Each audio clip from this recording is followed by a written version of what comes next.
시편 12편. 여호와여 도우소서. 경건한 자가 끊어지며 충실한 자들이 인생 중에 없어지나이다.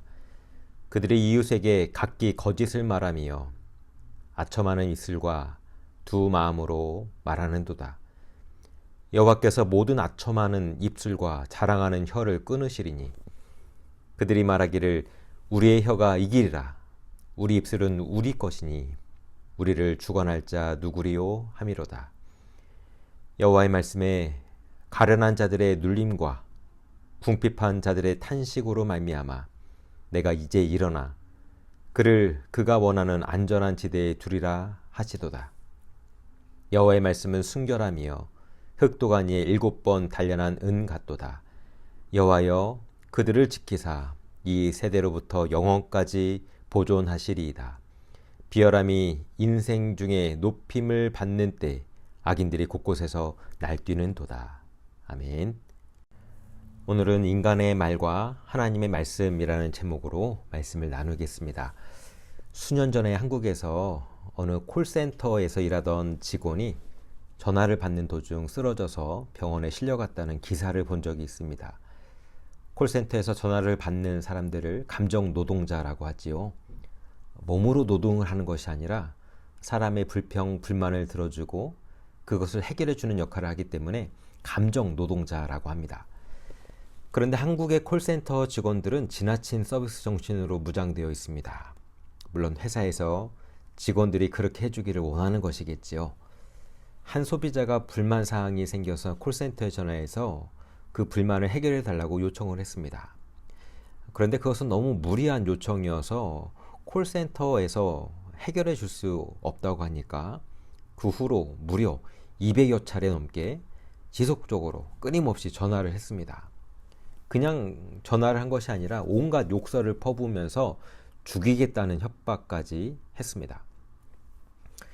이렇게 수일 동안 한 명의 고객으로부터 전화로 언어 폭력을 당하던 콜센터 직원이 그만 스트레스로 인해서 전화를 받던 도중 쓰러져 버리고 말았다는 그런 기사였습니다.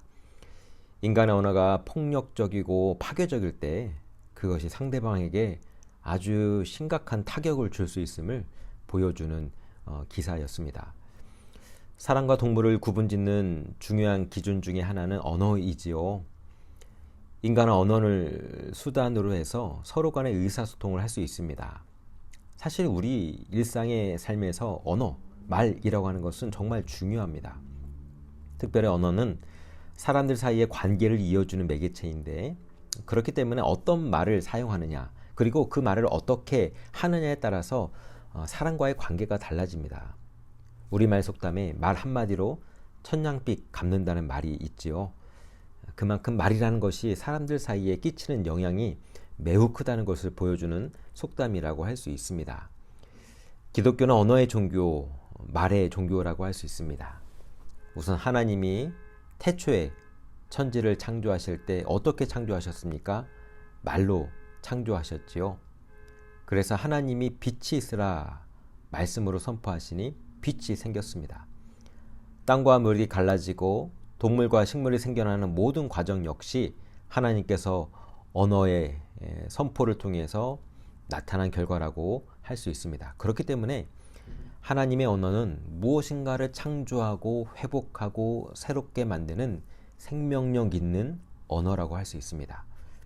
요한복음 1장 1절은 이렇게 시작하고 있죠. 태초에 말씀이 계시니라. 이 말씀이 하나님과 함께 계셨으니 이 말씀은 곧 하나님이시니라. 여기서 말씀이라는 것은 예수 그리스도를 의미합니다. 즉 하나님의 말씀이신 성자 예수님이 성육신해서 이 땅에 내려오셨고 그 예수님을 통해서 우리와 하나님 사이에 깨어진 관계가 회복될 수가 있었습니다. 이처럼 언어로 이 세상을 창조하신 하나님은 말씀이신 예수 그리스도를 통해서 우리 인간과 소통을 하고자 하셨죠. 그렇기 때문에 우리들이 좋은 신앙을 갖기 위해서는 말씀에 귀를 기울여야 합니다. 말씀을 들어야 합니다. 로마서도 이렇게 기록하고 있죠. 그러므로 믿음은 들음에서 나며 들음은 그리스도의 말씀으로 말미암았느니라. 하나님에 대한 믿음은 저절로 생겨나는 것이 아닙니다.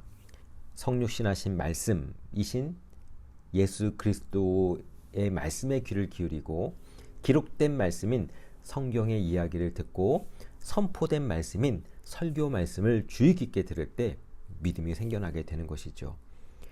이런 하나님의 말씀을 듣고자 하는 자에게 믿음이 생기는 것이고 그 믿음이 생길 때 우리는 하나님과 더 깊은 교제 속으로 들어갈 수 있습니다. 개신교와 카톨릭의 가장 큰 차이점 중 하나는 신앙을 눈으로 보느냐 귀로 듣느냐의 차이라고 할 수 있습니다. 카톨릭은 예전 리터지 중심의 종교입니다. 그들은 눈에 보이지 않는 하나님의 신비가 눈에 보이는 성례전을 통해서 나타난다고 믿었습니다. 그래서 카톨릭에서는 성만찬을 굉장히 강조하죠. 하나님의 일하심, 하나님의 역사하심이 인간의 눈에 보여야 합니다. 하지만 개신교는 말씀의 종교이죠. 눈으로 하나님을 보는 것을 강조하는 것이 아니라 귀로 하나님의 말씀을 듣는 것을 강조합니다. 그래서 개신교 예배의 중심에는 카톨릭처럼 성만찬이 있는 것이 아니라 설교가 있습니다. 듣는 것이 신앙의 핵심이기 때문에 주일 예배를 포함해서 개신교의 모든 예배의 중심에는 항상 말씀이 있습니다. 이처럼 하나님은 언어, 말을 통해서 사람들을 살리고 하나님과의 관계를 회복하고 하나님과 더 깊은 교제를 나눌 수 있는 통로로 삼으셨습니다. 하지만 하나님의 이러한 의도와는 달리 사람들은 언어를 그렇게 사용하지 않았습니다. 창세기 11장에 잘 나와 있듯이 사람들은 언어를 가지고 하나님을 찾지 않고 오히려 자기들의 욕망을 이루는 수단으로 삼았습니다. 사람들은 자신이 하나님보다 더 높아지고자 하는 욕망과 교만한 마음을 가지고 바벨탑을 쌓기 시작했죠. 하나님이 이러한 인간의 교만이 바로 언어로부터 비롯된 것이 마시고 사람들의 언어를 혼잡하게 하셨습니다. 서로 의사소통이 되지 않도록 하셨고 그래서 언어가 통하는 사람들끼리 뿔뿔이 흩어져서 살도록 하신 것입니다. 이처럼 하나님은 언어가 올바로 사용되지 않을 때 그에 대한 책임을 반드시 물으십니다. 여러분 그렇기 때문에 우리는요 말하는 것을 정말 조심해야 합니다. 내 입에서 내 혀에서 나오는 것이라고 해서 아무 말이나 막 던져서는 안 됩니다. 나의 한마디 한마디가 상대방에게 어떤 영향을 미치게 될 것인지를 생각하면서 조심스럽게 해야 합니다. 언어를 올바로 사용하지 못하는 인간들의 사악한 모습은 오늘 본문 말씀에도 등장하고 있지요. 본문 2절에 보니까 이렇게 기록되어 있습니다. 그들이 이웃에게 각기 거짓을 말하며 아첨하는 입술과 두 마음으로 말하는도다. 이웃에게 거짓을 말하며 아첨한다고 합니다. 속임수를 쓴다는 것과 마찬가지입니다. 이처럼 상대방에게 나의 진심을 말하지 않고 거짓된 말로 일관하면서 상대방을 이용하고 파괴하는 짓을 저지르고 있습니다. 4절에서 보니 그들은 계속 이렇게 말합니다. 그들이 말하기를 우리의 혀가 이기리라. 우리 입술은 우리 것이니 우리를 주관할 자 누구리요 함이로다. 거친 말을 쏟아내는 사람들은 상대방을 굴복시키고 싶어 합니다. 그리고 그것을 통해서 자신의 강함을 드러내고 싶어하는 심리가 있습니다. 하지만 하나님이 이렇게 거짓과 속임수로 사람들을 위협하고 협박하고 괴롭히는 사람들을 가만두지 않으실 것입니다. 3절에서 이렇게 말씀하시지요. 여호와께서 모든 아첨하는 입술과 자랑하는 혀를 끊으시리니. 칼로 일어선 자는 칼로 망하고 글로 일어선 자는 글로 망한다는 말이 있습니다. 쓸데없이 남에게 상처 주는 말을 마구잡이로 쏟아내는 사람들 역시 자신들이 쏟아냈던 그 말로 인해서 망하게 될 것이라는 말씀입니다. 하나님은 그들의 혀를 끊어버리시고 그들이 쏟아부은 말에 대해서 반드시 책임을 물으실 것이라고 말씀하고 있습니다. 그렇기 때문에 여러분 우리들은 일상의 삶 속에서 언어를 사용할 때 조심해야 하는 것입니다. 하나님은 우리가 어떤 말을 했는지 어떤 언어를 사용했는지 그것에 따라서 심판할 것이기 때문입니다. 야고보서에서 하나님이 이렇게 말씀하고 있지요. 야고보서 3장의 말씀입니다. 혀는 능히 길들일 사람이 없나니 쉬지 아니하는 악이요 죽이는 독이 가득한 것이라. 이것으로 우리가 주 아버지를 찬송하고 또 이것으로 하나님의 형상대로 지음받은 사람을 저주하나니 한 입에서 찬송과 저주가 나오는도다. 내 형제들아 이것이 마땅하지 아니하니라. 하나님의 자녀의 입에서 저주의 소리가 나오고 동시에 찬송하는 소리가 나오는 것은 마땅하지 않다고 합니다.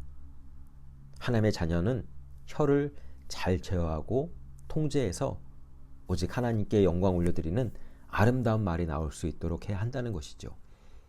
여러분, 그러면 우리는 어떤 말을 해야 할까요? 5절과 6절에 이렇게 기록되어 있습니다. 여호와의 말씀에 가련한 자들의 눌림과 궁핍한 자들의 탄식으로 말미암아 내가 이제 일어나 그를 그가 원하는 안전한 지대에 두리라 하시도다. 여호와의 말씀은 살리는 말씀입니다. 어려움 속에 있는 자들, 힘들어하는 자들을 위로하고 일으켜 세워주는 말입니다. 회복시켜주는 말입니다. 6절에 보니까 여호와의 말씀은 순결하며 흑도간 위에 7번 단련한 은 같도다. 여호와의 말씀은 순결하고 정결하고 깨끗한 말씀이라고 하지요. 거짓되거나 속임수가 없이 맑고 투명한 말씀입니다. 결국 우리들이 우리의 일상의 언어 생활에서 따라야 할 모범이 바로 여호와 하나님의 말씀이라고 가르쳐주고 있습니다. 사랑하는 여러분, 신앙인인 우리들은 하나님의 거룩한 언어를 닮아갈 수 있어야 됩니다. 상대방을 배려하지 않고 막말을 퍼부으면서 상처를 주고 내 편 네 편 가르고 관계를 파괴시키는 것은 사탄의 언어이지요. 신앙인은 거짓과 속임수 없이 두 마음을 품지 않고 깨끗한 마음으로 상대방을 일으키고 갈라진 무리가 하나가 되게 만들고 회복시키고 생명력을 주는 언어를 사용할 수 있어야 합니다. 우리 모두가 이 아름다운 언어를 통해서 깨어진 관계를 회복시키고 더 아름답게 주님께 쓰임받을 수 있기를 간절히 소망합니다. 함께 기도하겠습니다. 말씀으로 천지를 창조하신 하나님, 우리 입술에서 나오는 모든 말이 주님의 거룩한 뜻에 합당하게 하여 주시옵소서.